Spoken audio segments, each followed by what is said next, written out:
So, this video will be discussing about a separation technique termed as chromatography. Now students, ये chromatography कौन सी separation technique है और किन चीज़ों को सेपरेट करने के लिए यूज़ की जाती है, ये सबसे पहला क्वेश्चन आता है। तो क्रोमेटोग्राफी ऐसी सेपरेशन टेक्निक है जो डिज़ोल्व्ड सॉलिड्स को सेपरेट करने में हेल्प करती है, बट उन डिज़ोल्व्ड सॉलिड्स की क्वांटिटी बहुत कम होनी चाहिए। अभी हम इसके बारे में पढ़ते हैं, बट उससे पहले हम जानते हैं क्रोमेटोग्राफी वर्ड आया कहाँ से है। क्रोमेटोग्राफी वर्ड एक वर्ड है क्रोमा, ग्रीक लैंग्वेज में उस वर्ड क्रोमा से ऑब्टेन हुआ है, और क्रोमा वर्ड का मतलब होता है कलर। ग्रीक में क्रोमा मतलब होता है कलर, और क्रोमेटोग्राफी बेसिकली अभी हम पढ़ेंगे डाई में से अलग अलग कलर निकालने के लिए यूज होती है। So we'll move ahead with this separation technique chromatography. My dear students, मैंने आपको बताया था पहली क्लास में कि कैसे हम इंक से अलग अलग चीज़ें एक्सट्रैक्ट कर लेते हैं, या जो हमारी इंक है वो इंक किन किन चीज़ों की बनी हुई है। तो हमें पता है जो इंक है वो डाई और वाटर के मिक्सचर से बनी है। तो इंक किससे बनी है? डाई से और वाटर के मिक्सचर से हमारी इंक बनती है। और मैंने आपको ये भी बताया था कि कौन सी सेपरेशन टेक्निक से डाई और वाटर सेपरेट हो जाते हैं, हमें इंक से डाई और वाटर मिल जाते हैं। हाँ जी, तो वो सेपरेशन टेक्निक जो हमने डिस्कस करी थी जिससे हम इंक से डाई ऑब्टेन कर सकते हैं, वो सेपरेशन टेक्निक का नाम क्या था? इवापोरेशन। हम इवापोरेशन से सेपरेट कर सकते हैं डाई और वाटर को। अगर हम बात करें डाई की, तो डाई जो है वो अलग अलग कलर्ड कंपोनेंट से बनी है। सिर्फ एक अगर ब्लैक कलर की डाई की बात कर रहे हैं तो वो ब्लैक कलर की नहीं बनी, उसमें अलग अलग कलर्स है। तो अलग अलग कलर्स जो हैं डाई के, वो हम जानेंगे कि कौन कौन से कलर्स हैं और कैसे हम डाई ऑब्टेन कर सकते हैं। तो कौन सी टेक्निक यूज करेंगे? हम बात करते हैं क्रोमेटोग्राफी की। कैसे होगी समझते हैं। सबसे पहले हम क्या करेंगे? सबसे पहला स्टेप होगा हमारा कि हम एक फिल्टर पेपर ले लें, और जब हमने फिल्टर पेपर लिया, उस फिल्टर पेपर पर हम एक थिन लाइन ड्रॉ करें। जैसा कि आप देख सकते हैं मैंने ड्रॉ कर दी है। ये थिन लाइन है about 3 centimetre above the filter paper, near about 3 centimetre ऊपर लाइन ड्रॉ करी है ये। अब जब मैंने ये लाइन ड्रॉ कर दी, इस लाइन के बिल्कुल सेंटर में मैं एक ड्रॉप ऑफ ब्लैक इंक करूंगी, और वो ही ब्लैक इंक मुझे जिसमें जानना है कि वो कितने कॉन्स्टिट्यूएंट से बनी है, कितने अलग अलग कलर से बनी है। तो ये जो हमारा ब्लैक इंक है मैंने ड्रॉप कर दिया, और अब हम जानेंगे कि हम इस ब्लैक इंक से कैसे पता कर सकते हैं कि अलग अलग कलर से बनी है। Now we will be knowing कि कैसे और कितने कलर से हमारी ब्लैक डाई बनी है। देखिए मैंने क्या किया, जो फिल्टर पेपर मैंने लिया था जिस पे मैंने लाइन भी ड्रॉ करी और उस पर मैंने इंक का ड्रॉप भी किया, उस फिल्टर पेपर को मैंने बीकर में रख दिया डिप कर कर।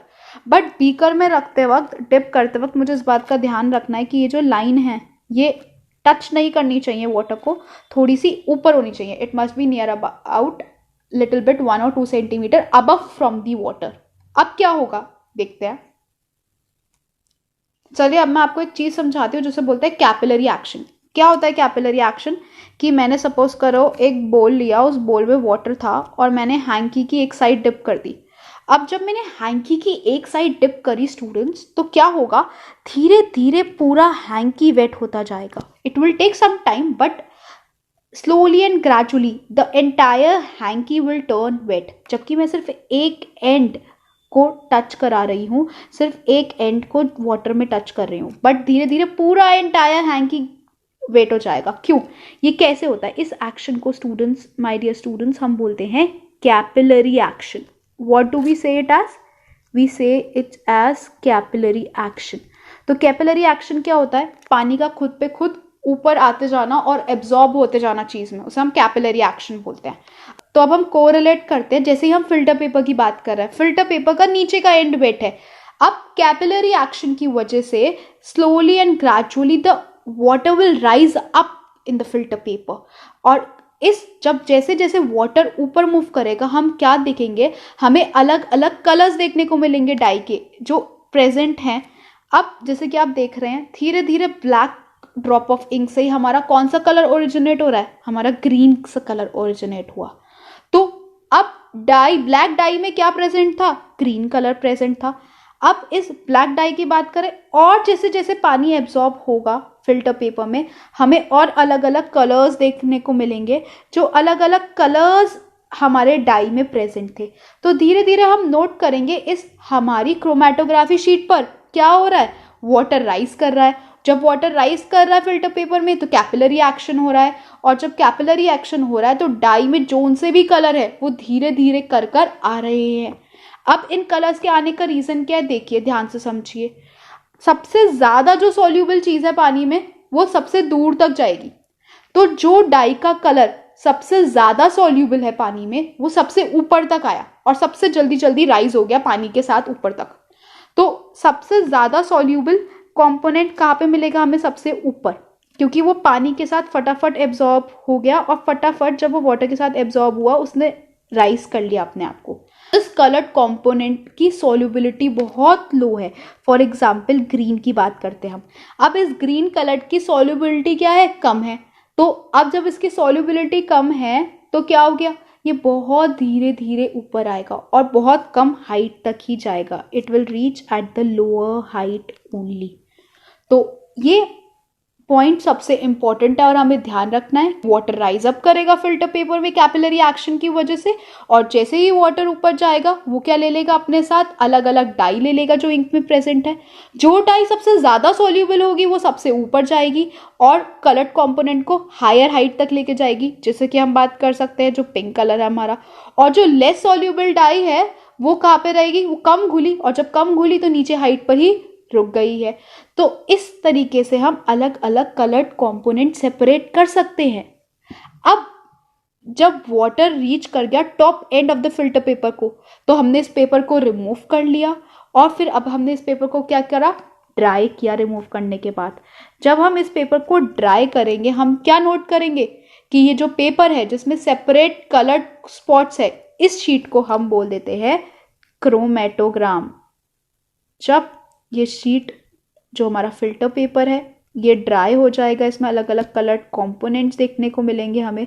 ड्राई करने के बाद इस फिल्टर पेपर को हम क्या टर्म करेंगे, we will term it as. So this is the procedure. You can take up the screenshot and note it down. If in exams you get the question that how to separate different dyes present in the ink. Basically it's written black ink. You can change it as per your convenience, and even the question can be molded in any of the form. Further, if we talk about applications of chromatography, the chromatography do have different application. एक तो अभी हमने application की ही बात करी कि कैसे वो अलग अलग कलर्स ऑब्टेन करने में हेल्प करता है डाइस के।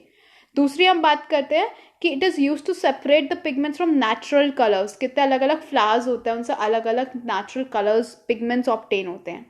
Third, it is used to identify sugar from urine sample. So basically it is also used in diagnostic laboratories to separate sugar from urine sample, and again to separate drugs from blood. This is also done in the case of forensic science or in the laboratories. So this is all about the chromatography. The link in the description box is for the different videos of this chapter, different separation techniques as well as the brief. Please do watch all the videos. Thank you.